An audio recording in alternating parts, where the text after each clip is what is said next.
Hey everybody, welcome back to the shop. Today we are getting the 200 into the garage and starting to dive into it a little bit.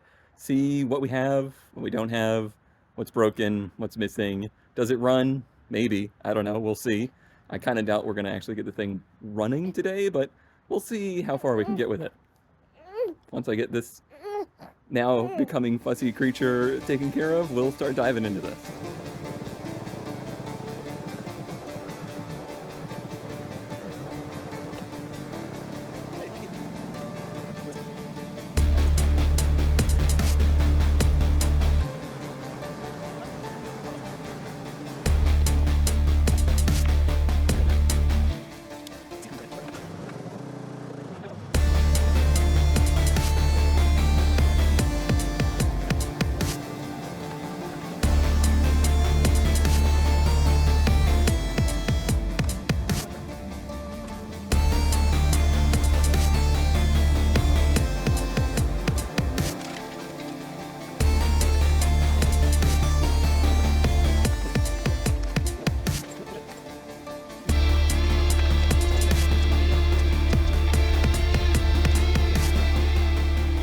Did it. We got it inside. It is on the quick jacks and up in the air.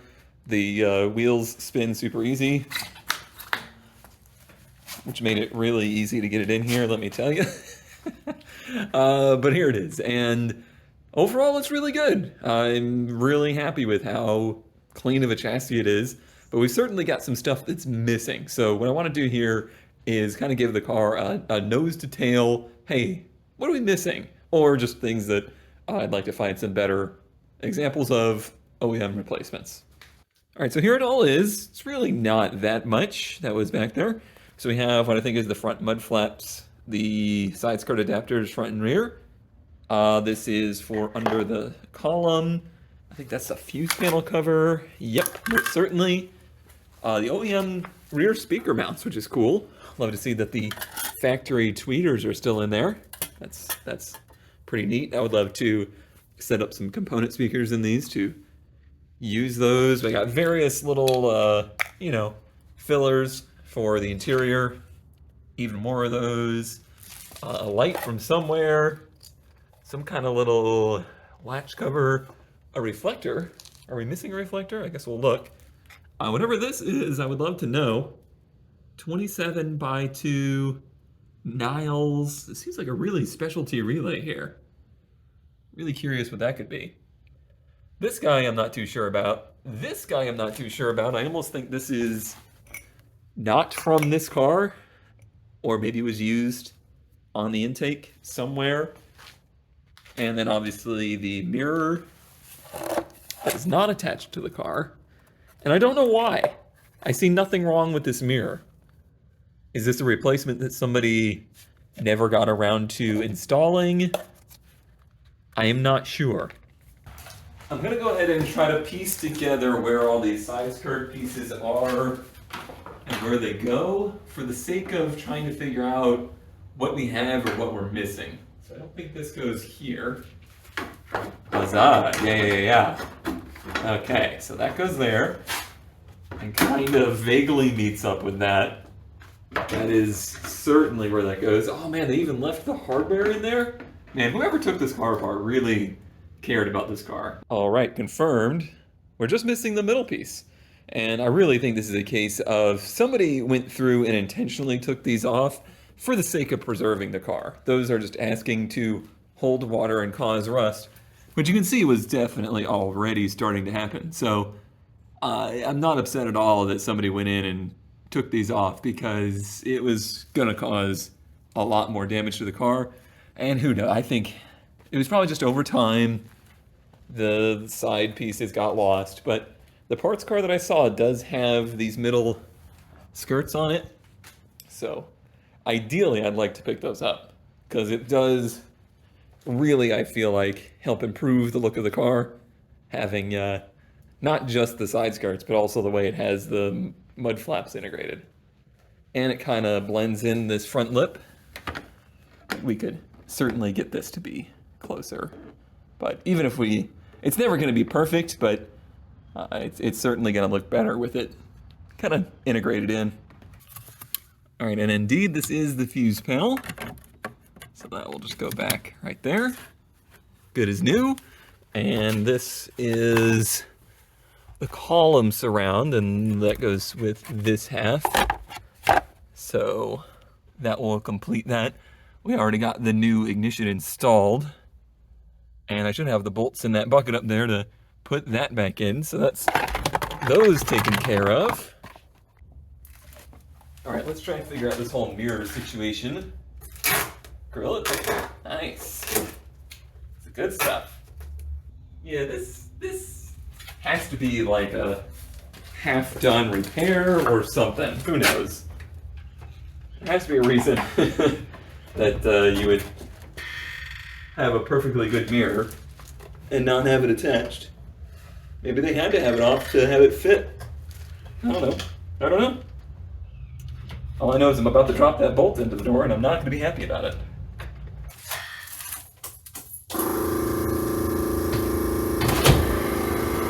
There we go.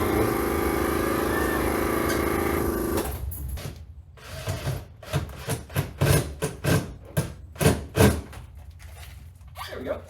Yeah. Nothing wrong with that mirror. I mean, other than the fact it's only held on by one bolt right now, but that's a perfectly good mirror. Maybe the motor's bad, but like, I don't care. There is 4 dents right here. Maybe something happened? Did someone like try to break in? No. I don't know. Maybe the dents just had something to do with the fact the mirror was broken, huh? Anyway, we don't need a mirror.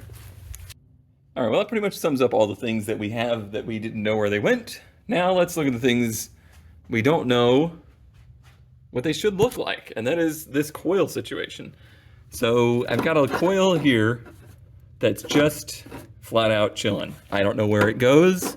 I'm also most certainly missing the intake box here, like the factory intake box is missing. So I've got an intake that's just out in the open. Obviously it probably had a pod filter on it at some point, but that has left these relays just chilling. And I mean, I know Nissan pretty well, and they would very, very rarely have these grounded through the mounting point like this, so that's not a big deal. But the coil not being mounted is a concern to me, because it's possible that the coil ground does have something to do with how it's mounted to the body. There is a chance of that. And we've got what looked like possibly some ground wires that were connected to it. I can see that somebody was alligator clipping things to the plate, probably had the same idea of like, oh, well, this coil is not grounded. The other coil is mounted, and it's hard mounted down to the body there. But where does this one go? And why can't it reach anywhere? Are the wires hooked up to the right ones? Like this one's disconnected altogether. I see we've got one igniter module down here.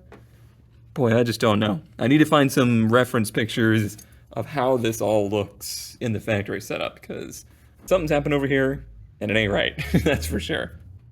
Otherwise, under the engine bay, we haven't really seen a lot of things that are missing. We got our list of things to do to get it running. I've noticed that we, again, have a bit of a sketchy looking little ground wire here that goes down to the alternator, but I don't think we're really missing any part there, just missing some cleanup of wiring. The windshield wiper bottle could use replacement if we find one that's in decent shape. I need to see what the deal is with the coolant bottle.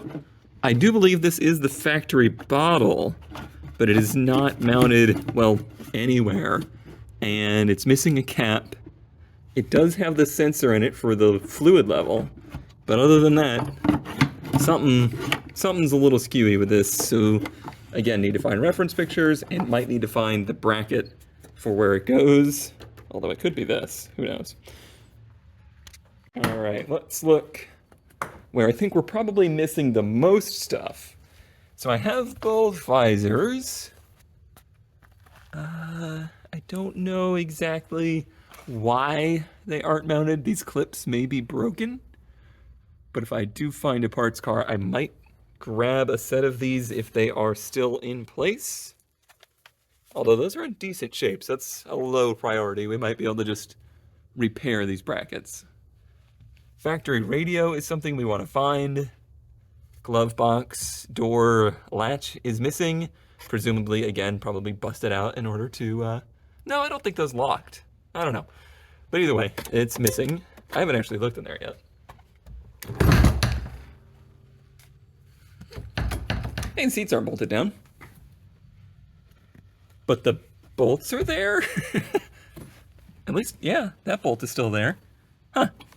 Okay, well, that's a thing. Rear seat missing. All seat belts missing. So, missing that there. Looks like maybe we had a handle right here on both sides. So we need the seat bottom and top and the rear seat belts. And any latches too. Like right here, you would think there would be a latch. The fact that the latches have been taken out tells me somebody took the rear seat out for weight savings, even though it doesn't do anything. Listen, I used to do the same thing when I was a kid. It's fine. So we might need those if they're not in the magical bucket. If they're not in the magical bucket, that is. See any, like, loops? No. So yeah, I'm going to say we need the brackets for the rear seat too.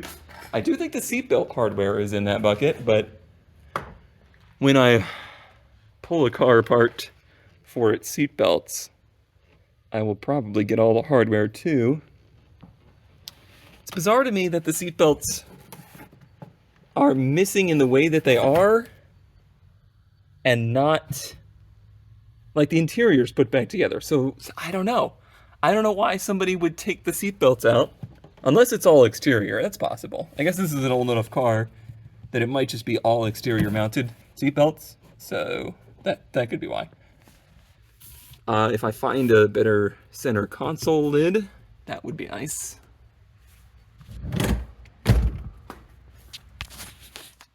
Door panels look complete. Oh, hey, we have these. Yeah, those are in the bucket. I see they're missing on that side, but no, we do have them. They're in a bucket. Dome light cover. Need a dome light cover. Oh, and this panel right here. Like, that holds the back of the headliner up. Headliner's in great shape, but yeah, definitely missing that piece.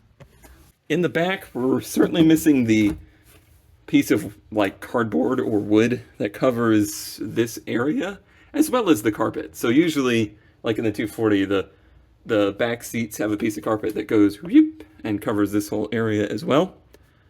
And then, otherwise back here, it's pretty complete. I think we even have these covers. Okay, all right. And then out the back, body looks very complete back here. I don't think the skirts go around the back. I think the skirts end with those mud flaps. Muffler missing. I don't think we're gonna source that. I don't see any reflectors that are missing, so I don't know where that mysterious one is from. Taillights are not in fantastic shape.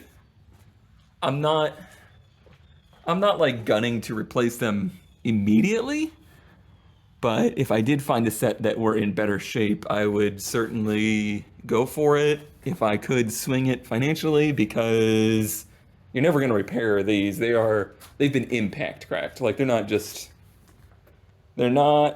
aged from the sun. Like, these scratches I can get out, no problem. And it's, like I said, it's a minor thing. I don't think that has to happen. Up at the front, the passenger side driving light lens is cracked as well. So if we can find one of those, that would be good.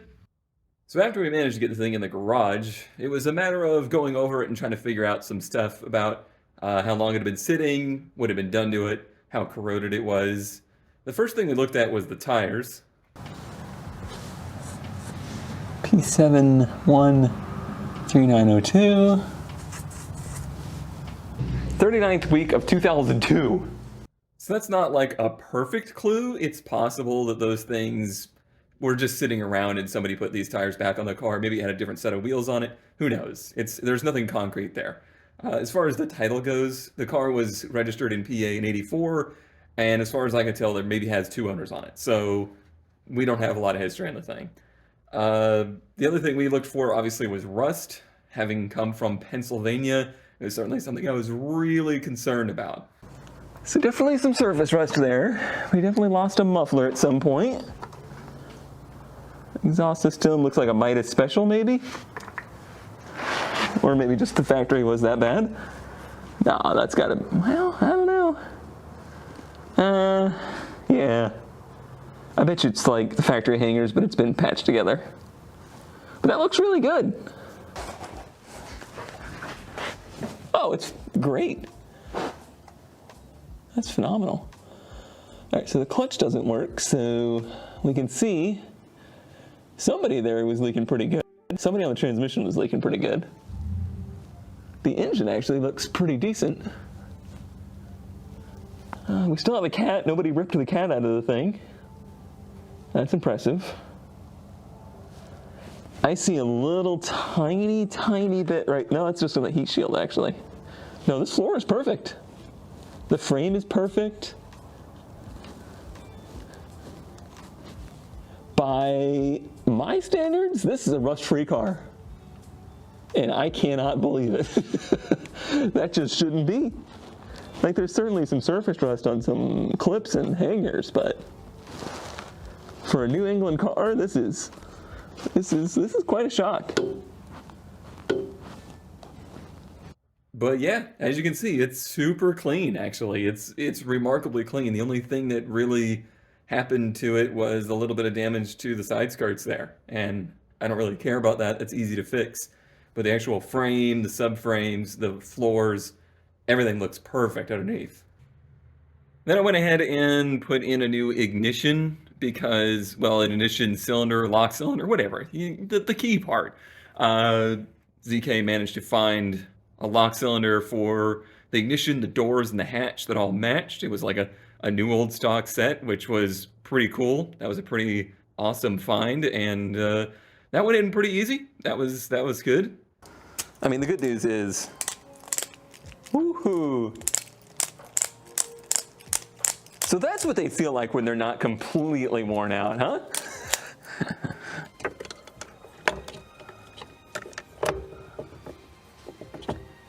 So that's how it sits. Here's our wiring. So it's definitely the right one. Okay. And the bottom half just come up like this.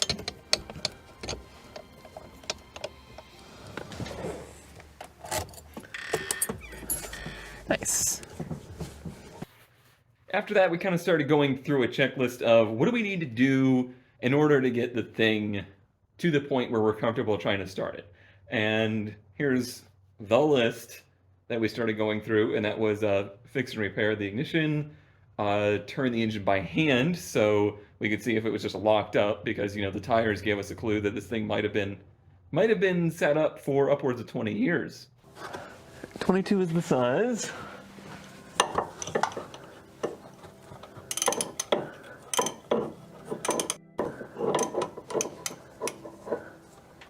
Oh, easy peasy. And it's got compression.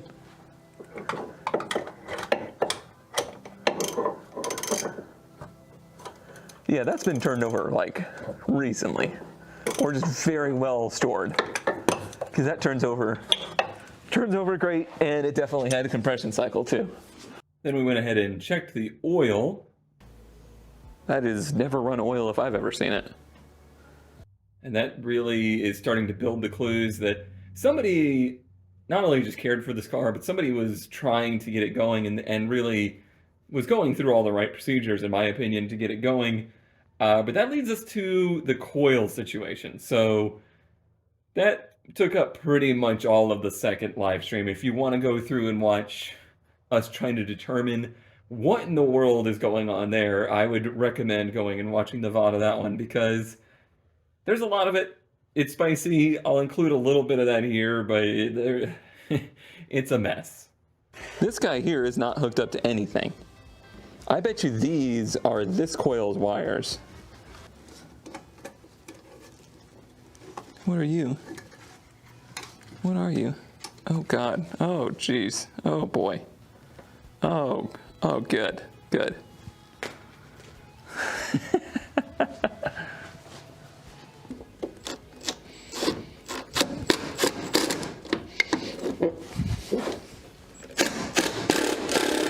I can't believe that just came out. I am shocked and amazed.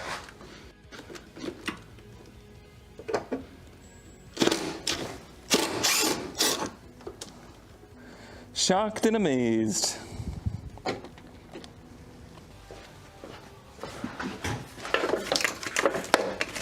I keep these really awful cheap paintbrushes around, like $5 for 50, purely for this purpose.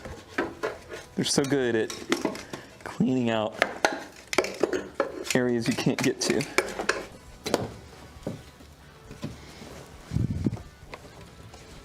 Boy, that sucker is in there good. This is the one that hasn't been changed.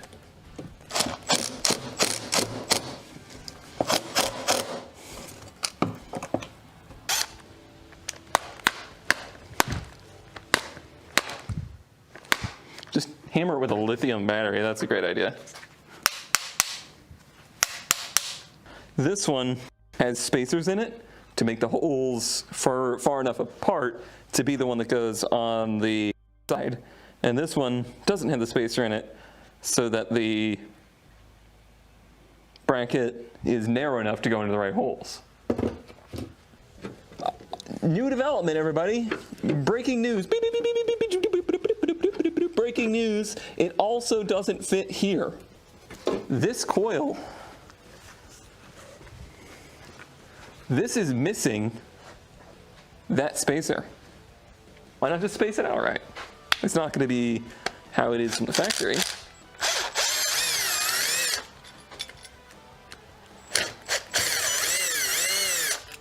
But it would work.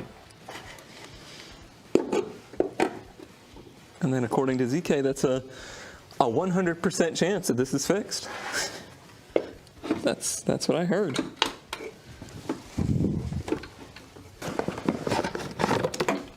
That's a lot. Ooh, what a pretty shade of blue. That is a lot. Ooh. Even comes with some shmoo. That's a lot more spark plug wires than I've ever had. I mean, it's one more, technically. Excuse me? Is this like this is all wrong. Are you seeing what I'm seeing? This is going to cylinder number 1. Are you seeing that?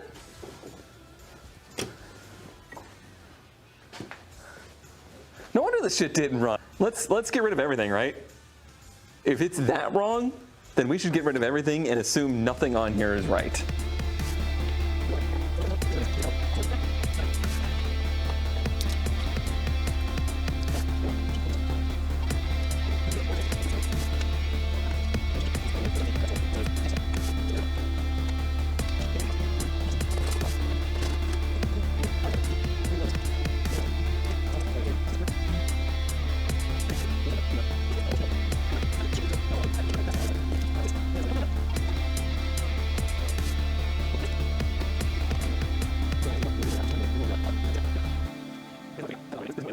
Oh boy. Whose wacky idea was this?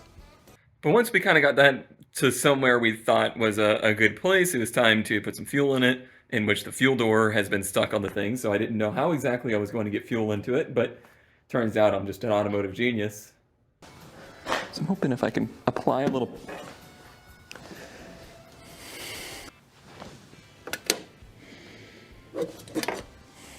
You're not going to believe this, but that smells like just good gas, and not very strongly of it. Put some fuel in the thing, hooked the battery up, noted that the fuel pump is working, it's building pressure, it sounds fine, gave the tank a good whiff, with my mouth apparently, and that seemed fine. Didn't seem like it was full of varnish or anything like that. I do believe somebody drained it and left it empty, which is, again, somebody cared for this car. Um, then, kind of going through the intake a little bit and stuff like that, just to make sure that there wasn't a dead rat in the intake about to be sucked into the turbo. And then it was time to turn the key and see what happens, because with the coils in place and theoretically the spark plugs in the correct order and everything like that, there was nothing that would make it not start, other than the fact that the reason that the car was allegedly parked in the first place was that the ignition doesn't work. Here we go, everybody. It might not do anything. The battery terminals are a little iffy.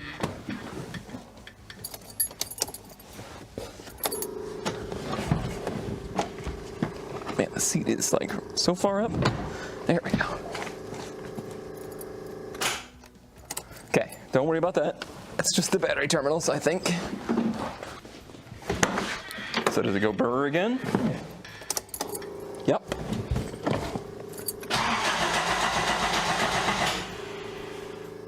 That turns over so good.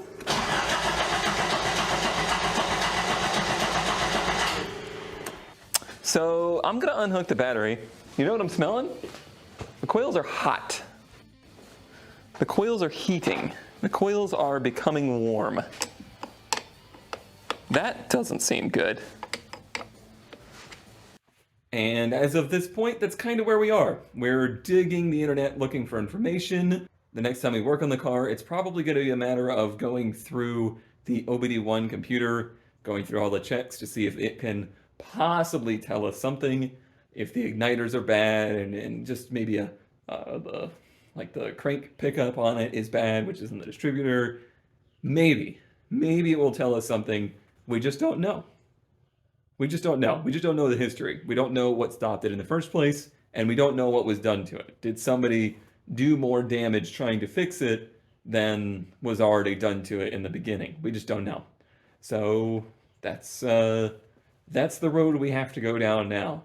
And pretty much the rest of the list and anything else on the car, we're not going to worry about it yet until we hear the thing run. It turns over great. It sounds like it's got compression, but you just don't know. You don't know. Maybe there's something catastrophically wrong with it. And if that's the case, then our priorities need to be way different. And we need to look at drivetrain before anything else. But that's update on the 200. Thank you all for tuning in, and I will see you next time.